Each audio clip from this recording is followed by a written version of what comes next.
Top of the morning, lads and ladies. Support for the Awfully Irish podcast is now brought to you by Manscaped, who is the best in men's below-the-waist grooming. Manscaped offers precision-engineered tools for your family jewels, and you're no longer need the look of the Irish with the ladies. Manscaped just launched in Ireland. We've gone years without using the right tools for the job. You can now be one of the first men in Ireland to experience their life-changing products. Your balls will thank you. Get 20% off and free shipping with the code IrishPod at manscaped.com. That's 20% off with free shipping at manscaped.com and use code IrishPod. And welcome back. How's everyone getting on today? Good. Today we're joined by Fred Lewis. Fred, how about you introduce yourself? Hey, I'm Fred Lewis, former Special Forces medic turned gold miner on the reality show called Gold Rush on Discovery Channel. Yeah. So obviously you're most well known for your appearances on Gold Rush. I love that when you got on originally, before we started recording, I just got the chance to call you a gold digger. And I'm never going to forget that one. But obviously, you haven't done that your whole life. You spent 14 years in the military. Yep. What made you join? Well, for me, when I graduated high school, there was really no other option. My family was in my grandmother, my grandfather, my mom, my dad, my uncles, my aunts, my brother. It's just they always were either in huge support of the military or in the military themselves. So I just really, to me, it was what branch was I going to go into? That was the only question. And took about a year off for after high school, and then I went right into the Army and never looked back after that. Yeah. So you trained as a medic in the Army, and obviously that helps a bit on the show as well because you're the medic for the team. Yeah, when I originally got contacted by Discovery to accompany Parker to Papua New Guinea, it was because of my background as a Special Forces medic and a sniper. They wanted security and they wanted medical background in case something went bad. So that was what got me into it. And then being on the show kind of gave me the exposure to gold and and having a problem with my own transition, trying to figure out what the hell I'm going to do next. Gold mining just kind of facilitated that need I had. And it was probably 3 years of me being around it until I realized I wanted to do it on my own. Yeah. Well, it's definitely, I'd say you have a very unique CV. You've done it all. Yeah, everything. So I suppose let's go to the start. Obviously we're from Ireland. We barely have a military. I've all respected people there. It's a defense force, but we don't get involved in any conflicts. It's like Swiss neutrality. We're involved in nothing. So how does it work in the United States Army? Like, how did you end up becoming a medic?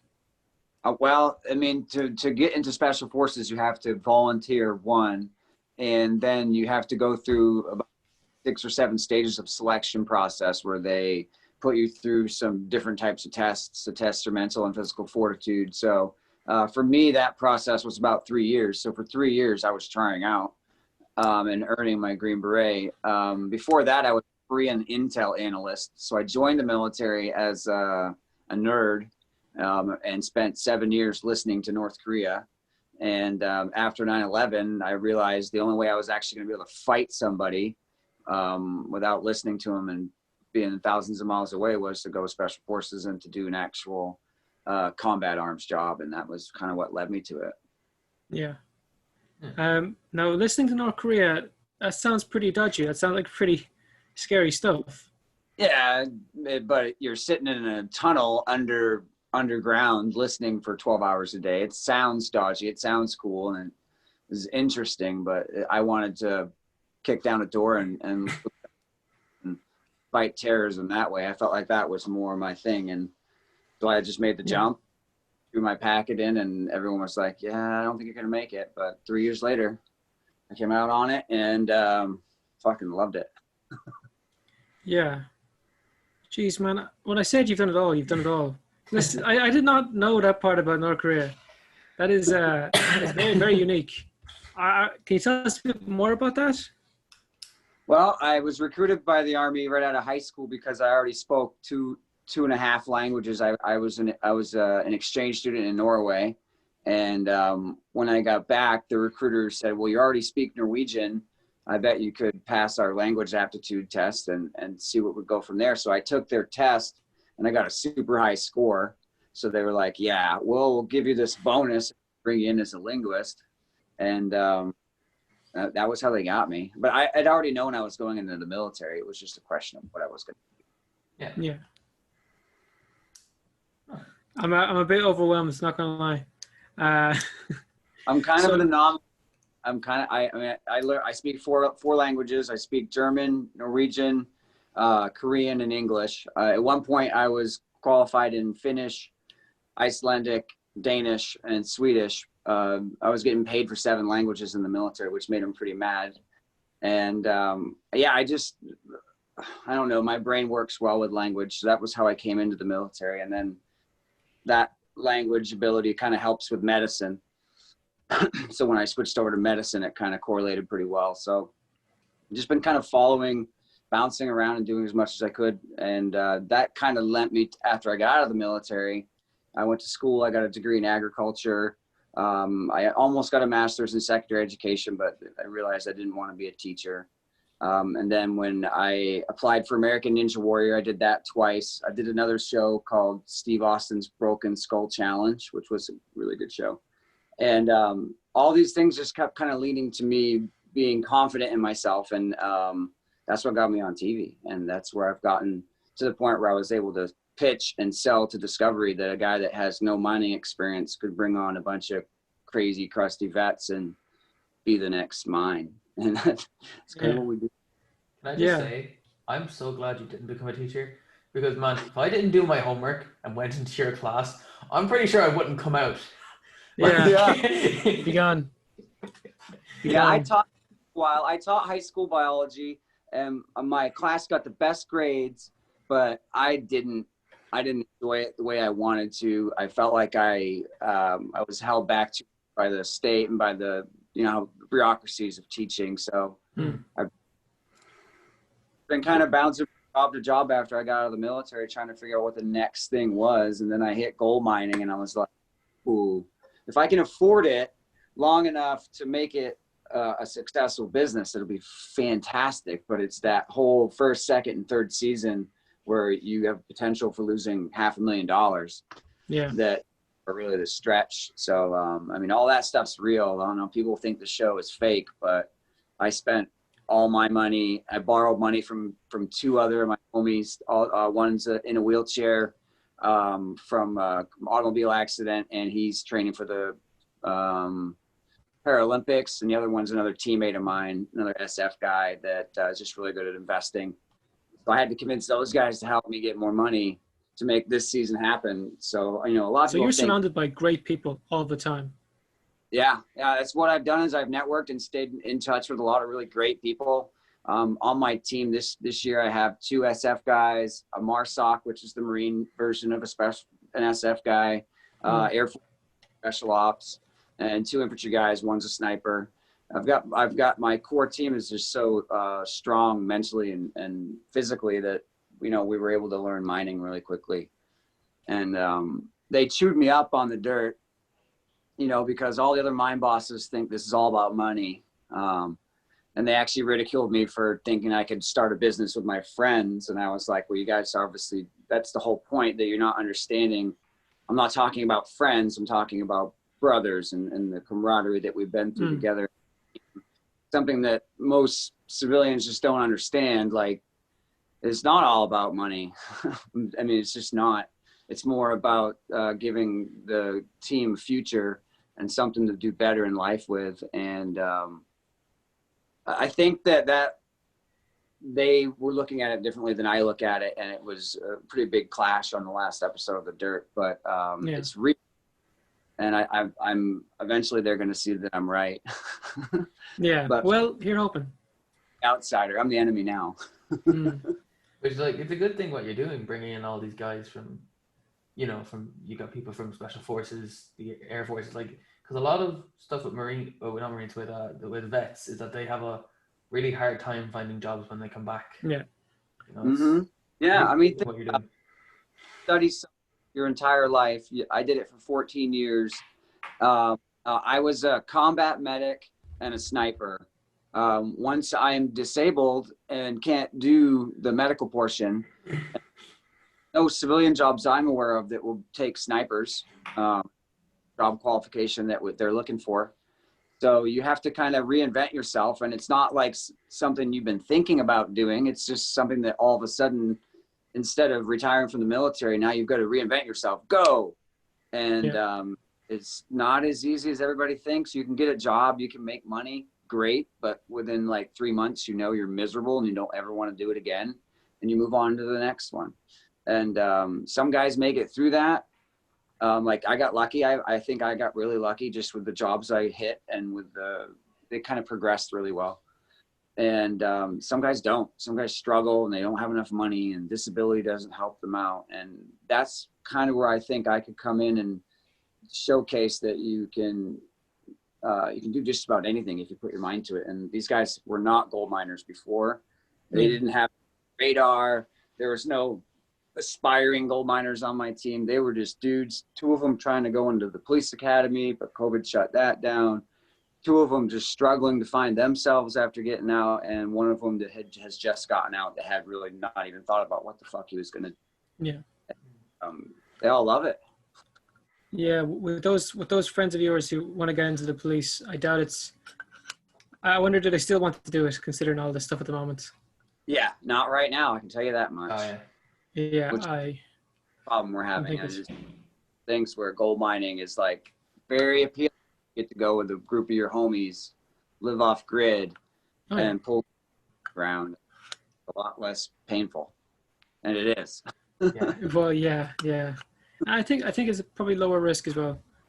And there's risk of life and death and you know, machines and all that stuff, but you don't have to worry about politics. You don't have to worry about, you know, as long as you do your paperwork and your permits, people leave you and you're working out there with your brothers, and it's it's fantastic. Now, while you're taking a swig there, tell us a little about the drink and the t-shirt, because they both have something unique about them. Oh yeah, so this is 10th Mountain Whiskey. It's an American company out of New York. They support military veterans and the military alike. Really good whiskey out of, actually their company out of Colorado. Really good shit. And coffee, most of them might know about that, but they make good coffee, some great freaking coffee, and that's another veteran owned company. We like to support either veteran owned or American made stuff on our team. We try not to go out of our way to showcase anything else. And I think that's something that has helped us a lot, because people that see us supporting those types of things support us in return. And I think that certainly that's just something that we do. We work with each other. It just makes sense. You know, veterans have a hard time after leaving the military. So, you know, if you're supporting them in any way you can, that's a great thing. And then American made, look, you're American, it makes sense. Shop local, as they say. I'd be all Irish, bro. I'd be all Irish. There you go. Yeah, it's very difficult to be all Irish here because we make nothing. It's coming from China. There's nothing here that's ours. Well, our beef is pretty. Our beef. Our what? You guys have a lot of sheep. Sure. I think we use them for lamb more so than wool. Wool's worth nothing in Ireland. I have a couple of scarves, a couple of scarves. A couple of scarves made. Actually, you know what's funny? I think we get all of our potatoes from Belgium. Like none of them come from here. Belgium has some good we're potatoes. Irish. There you go. Fact of the day. So tell us a bit more about your crew. My crew I selected. So the timeline for this, COVID shut down the border in like March or April. I was trying to go up to the Yukon to mine with Parker, and the border kept getting like reclosed, and they would extend days. And I got to June. I was like, if they do this one more fucking time, I'm gonna do something else.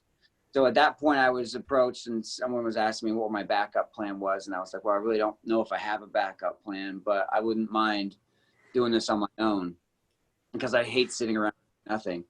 So it got to the point where in June, the border was extended, and I basically started doing research and looking for claims in every state surrounding me, and narrowed it down to one area in Oregon. Went down, found an area, found that there was gold on it, found that there was a possibility to lease the claim. And right from that point, I contacted my crew, and everybody I selected I'd known for at least 10 years. John Stans, Marine Marsoc, special operations guy. He was actually in a coma for, I think, 2 or 3 weeks, given 0% chance of living. Then when he What woke happened up, to him? he was blown up by a roadside bomb. And Fuck. when he woke up, they said he wouldn't walk or talk. Now he's my irrigation guy, and he freaking kicks ass. Probably one of the most hilarious guys. He kills it in every aspect, but in person, 24 hours a day, he gets to be a little bit too much. But he's one of my best friends, so he's allowed to be like that. Plus, he's got 2 equal hearts, so you can't really fuck with the guy. He kind of earned the right to be a dick if he wants to.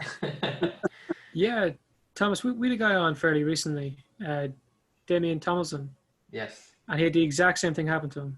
IED in Afghanistan.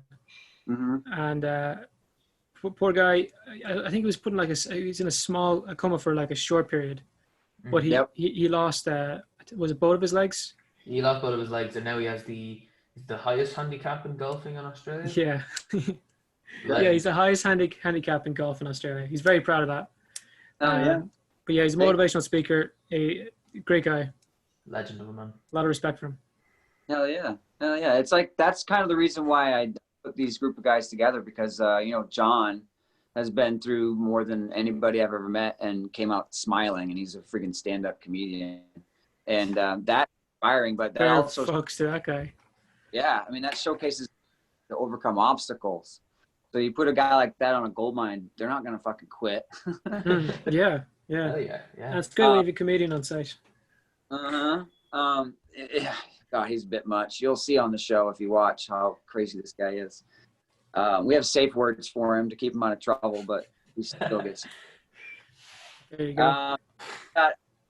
Stefan, generally, he's one of my old teammates from SF. He's a Special Forces communications sergeant. He served for 26 years, had 12 combat tours.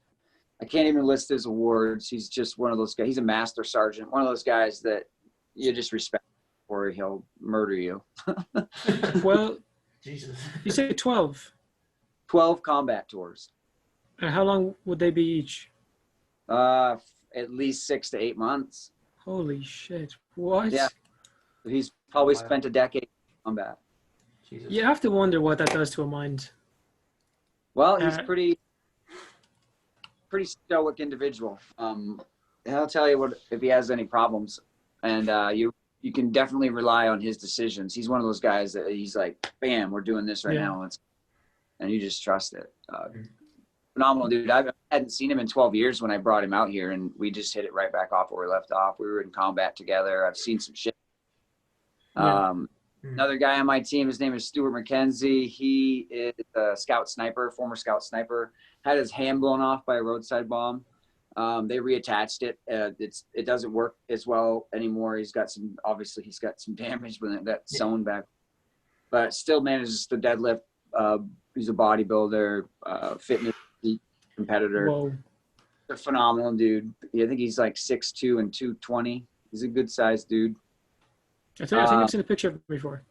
Yeah, he's the guy that he's joked. And then Kyle's our other infantry guy, Kyle Pletsky. He was in a rollover accident in Afghanistan after a mission that crushed his pelvis. He had to be basically wired into a harness for 3 months to recover from that. Then he got shot through the hand in a hunting accident just recently. So his hand is now an issue. So he's a hoss. He can do like 30 pull-ups with a 60-pound bar chain on his back. I mean, he's a beast. It's impressive stuff. Yeah. So every guy on my team has just got stories and have overcome issues and pretty much smacked them in the face. And this season I brought on these guys because they're the closest, but I've got a list of other people from Special Forces and the Special Ops community that I want to bring on when I expand and just kind of go big and go home. Yeah. Whoa. You guys got stories. Yeah, Afghanistan, is America still involved in Afghanistan, or did they Yeah, pull out? very limited. Special ops mostly. Mostly my homies are still the ones over there fighting, but we've got a limited amount of people there just to kind of facilitate what we're doing with their military to keep them fighting. I've heard word we're going to be pulling out. I don't know if that's going to happen or not. To be honest, I've 19 years. My son's 21, and he doesn't remember anything but fighting the Taliban or Al Qaeda, the hell we're calling them. I'm pretty much to the point where I'm like, let's just fucking leave and protect ourselves from them. You don't have to answer if you don't want to, but I had this conversation with a friend of mine recently, and it got pretty heated, talking about American intervention abroad. And I was for, he was very against. And I'd love to hear what you, a guy who's involved in this kind of stuff, feels about it. I feel like there's a time and a place for everything. I feel like right after they attacked us, it was the right thing to do to go after the people that did that. I feel like there were some large cells and things that I did when I was in combat that for sure needed to be done. A list of people that needed to be taken out, blah, blah, blah. But there reached a point probably 2 or 3 years after out where it shifted and became more of a political thing to stay there.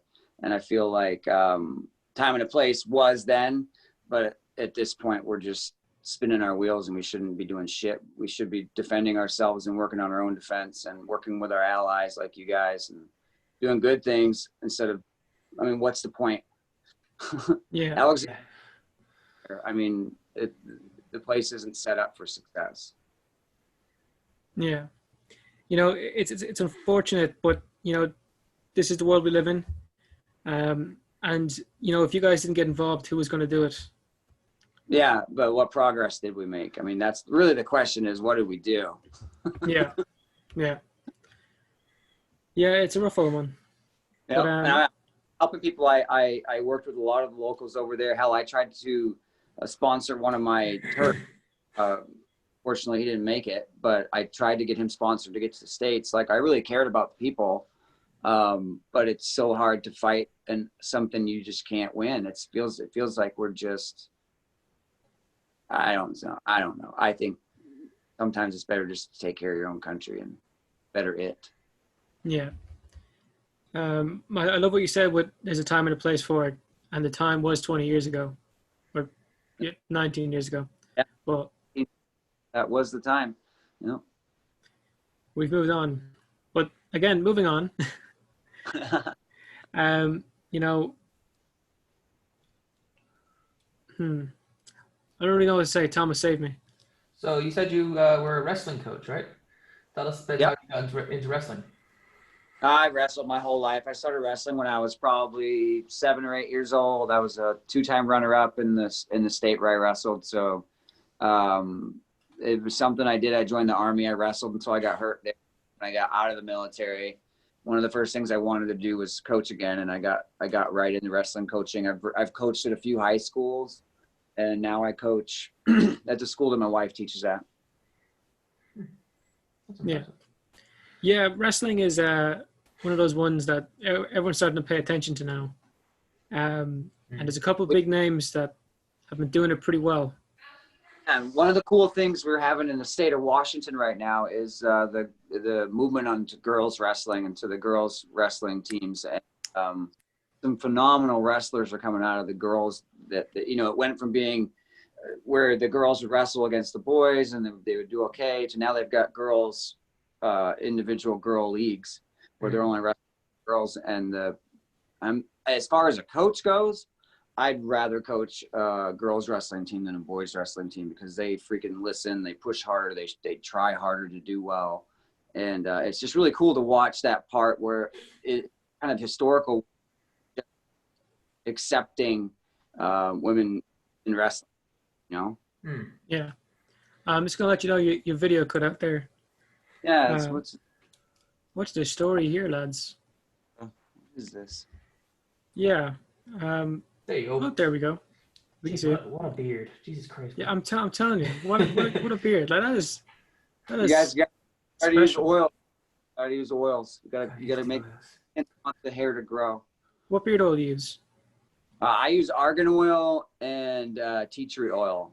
I kind of use a mix of those, but I don't go to a necessary brand. I look on consistency. If I could see the consistency of the oil, good stuff. You test yourself. A Mm-hmm. man of quality. You gotta be. You gotta be. Yeah. Go back on wrestling. I asked before a show, and you're also a big fan of UFC. Oh yeah, big time. Similar to ourselves. Who's your boy in there at the moment? Well, I'm. It sounds kind of cliche, but I'm still a big Connor fan. I know people are bashing on him, and rightly so in some aspects. But guy still knows how to fight. I still love his. It's kind of like talking about him. He's having a redemption moment kind of thing right now. I've been trying to convince convince off the Thomas rails there for maybe a year or two during the whole Floyd and Khabib thing, and then took a year off and tried to sort himself out. I think he could be up for good things. I think if he's fighting Dustin Poirier in January. If he beats him, he'll probably fight Gaethje for a belt or something. You know, that's how I kind of see it going. Yeah. See, I'm all for the older, crustier guys doing well. Than like I'm a big Tom Brady fan, so I'm always for the guys that are able to keep it going longer than the one-hit wonders that come in and like, oh, I'm big and strong, and then they're hurt and they're out and they're gone. I think I know a fighter like that. He goes by the name of Sean O'Malley. Now, I've been living off grid for 5 months, so I've missed a lot of fights. We saw one fight while we were in the woods, and I forget which one it was. Was it recently? No, it was probably 2 months ago. It's been a while. Well, Thomas, you'd know. It's been some great fights recently. You didn't watch the Khabib one, did you? No, I missed it. Before Khabib. It was before Khabib. I don't know, could have been Gaethje versus Ferguson. Adesanya could have been. Yeah, Ferguson. That was it. Ferguson, yeah, that was a good fight. Now the two of them really put up a fight. Yeah. So you guys are all big fans of the UFC then? Oh yeah, I've got half my team is into jiu-jitsu. Most of them grapple. We had Matt's out there when we were out there. Oh, that's great. Tattoo guy's a jiu-jitsu trainer, so I'm starting training with him. And yeah, we just all. I mean, who doesn't like UFC or jiu-jitsu? I mean, everybody like it. I thought everyone did. Like, I got my girlfriend to start watching it, and I got another excuse to watch it. So, yeah, I still watch Barbaric. She also likes it when you get rough. So I'm like, well, if you can't pick and choose both sides. If you like it rough, you should like UFC. Don't know what to say to that in all fairness, but yeah, there you go. I'm watching some like the preliminary fights, like the early ones, and some of the fighters in there have been really impressing me. There's one guy, what's his name, Thomas? He's a camo short guy. He kept at Reebok, like they sponsored the UFC's clothes, and he kept at them about giving them camo shorts, and then they gave them to him, and he dominated. He absolutely kicked ass. I'll look up his name now. Camo shorts. I'm not sure what his name is. I know Chito Vera has done some good stuff, and he'll be the main fight for UFC 255. But like, it's Bryce Mitchell. Bryce Mitchell. What a legend. That's pretty cool. But yeah, you're missing out on the UFC. It's time to catch up, man. It's been intense. But Connor's coming back soon. 5 months off grid, no power, sucking water from a creek into my RV for hot showers. Yeah, it's been rough. You know what? We'll give you a pass. Well, yeah, of all people, you get the pass. That is, but 25 pounds I lost just because I was living in the woods. Whoa. Fat or muscle? Probably mostly muscle. Yeah, I'm a pretty small guy, so yeah. Lose. Man, that is rough. Like, I don't think people understand the conditions you guys are under. I mean, constantly, if you think about, we do the gold mining thing, but we're also trying to tell our stories, and the filming aspect takes a lot out of it. So, like some scenes we have to do 2 or 3 times, depending on how we have or what there's lots of different But to add TV to gold mining just adds so much more work to the whole process. 5 months is exhausting. I mean, we're going 6 days a week. We take one day off because you don't want people to get burnt out. Yeah. But even on an off day, we've got work to do on the mine. So it's not like, yeah, it's exhausting, but it's worth it. It is worth it, yeah. Oh yeah. It seems like a lot of work. It's one of those jobs where you see the result really quickly. Like when you guys do, you're filming here, you have to put it together. You have to do all this other work. Mining is boom. There's my result right there. Mm-hmm. And you know quickly if it's bad, and you can adjust and move on the fly. It's kind of a unique. It's like farming.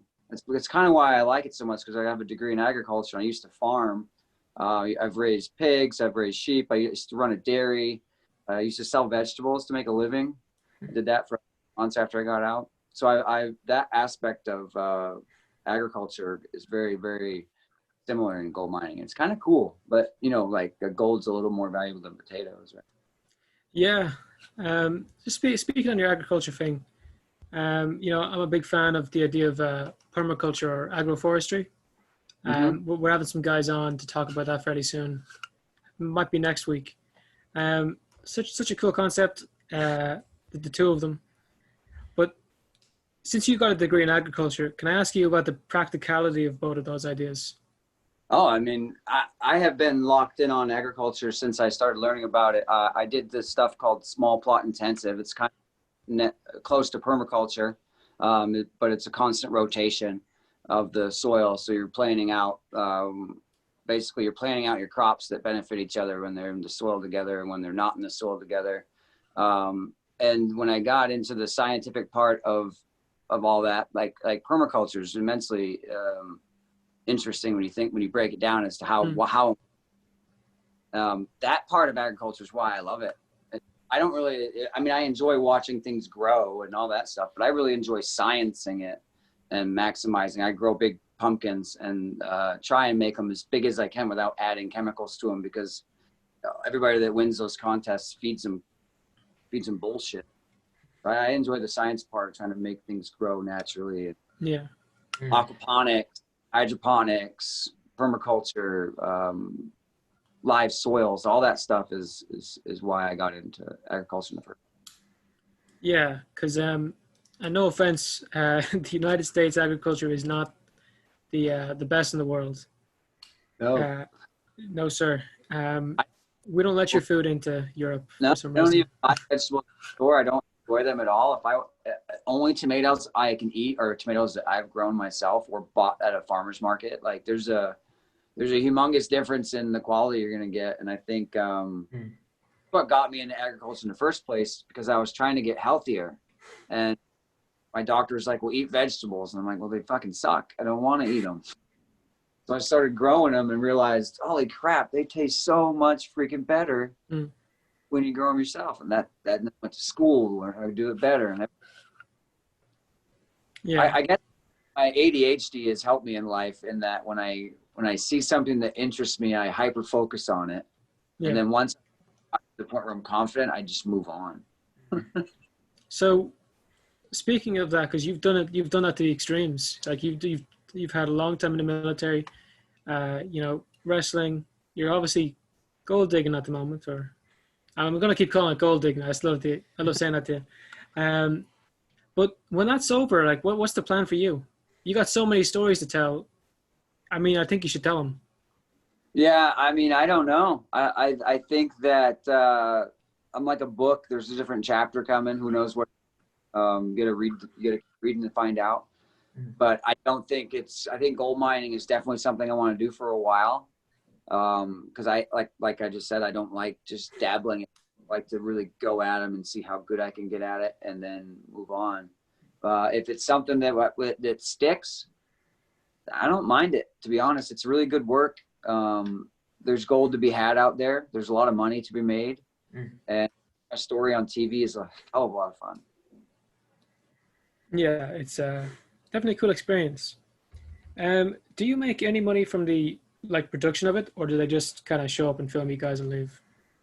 Well, eventually you should get to the point where you're making money. But right now, with this being such a new business, I'm pretty much putting every penny I have into the mine site. So my wife and I aren't making any money at all. Yeah. Well, hopefully you make it. You find a nugget the size of your fist. Hey, all I need is one nugget, buddy. Yeah, that's it. That's exactly it. But yeah, I would have thought that gold mining in the US would be kind of done.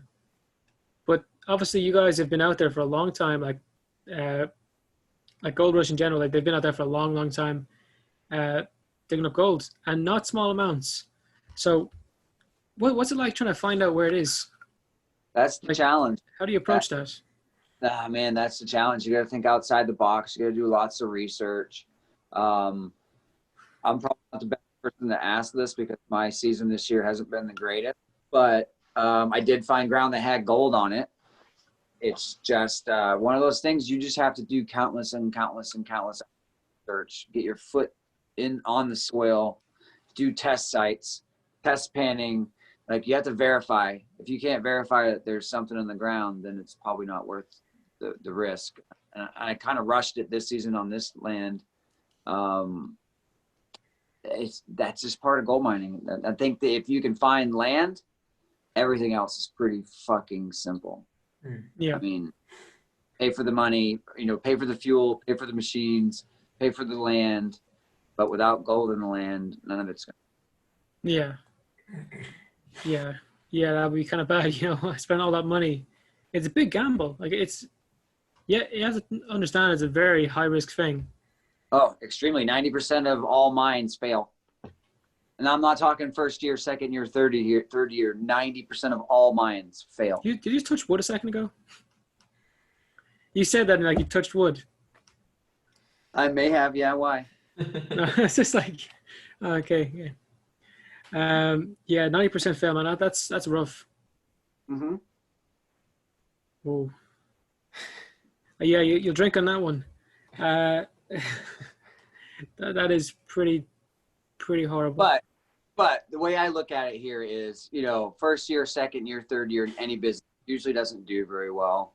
I'm sure you guys had success with your show and not success with your show in the beginning and got to the point where you're better. So I don't look at these first couple of years with much criticism on how much gold we find. I'm more concerned in my guys learn how to mine. Yeah, because you guys are approaching this with everything else will fall into place. So you got to prepare for that loss though, because it's expensive. And if you don't have that balance enough to be able to choke it down before you start to pull it back up, well, that's where they all fail. So I'm hoping that, with the deep pockets I have and with the support I have in my community, I can kind of chug it down long enough to be able to pull it back up in the end. And that's really, that's it. If you can do that, you can succeed. Yeah. Well, you're hoping it all goes better than you think it will. It's like it's great to talk about, but you're actually doing it, and that just blows my mind. It's so stressful. Yeah. Made you go to beard. Yeah. God, I don't even know, man. And yeah, are you finished recording for the season, or is it? Yeah, I did my last episode of The Dirt yesterday, and day before that. So we're done for the season. I think they got like 30 inches of snow in the last 4 days where the claim was. So I pulled my RV out and bounced. Hey, if I'm getting a low battery and I don't have a charger in here, so if I cut out, then I'm sorry. But we'll end it in a few minutes anyway. Go on. Yeah. So yeah, we've cut wrapping for the season, or wrap for the season, and still 2 guys left on the claim trying to get home before they get snowed in. One guy had an accident with his truck; he had to get fixed, and the other guy was same thing. His truck was doing something weird. So they're kind of glad everybody else bounced. Yeah, because we weren't too sure if this episode was going to happen today, because you were telling me you weren't sure if you were going to be finished recording. So I caught you at the perfect time. Yep. So I feel like we touched on everything, unless you have anything you want to talk about.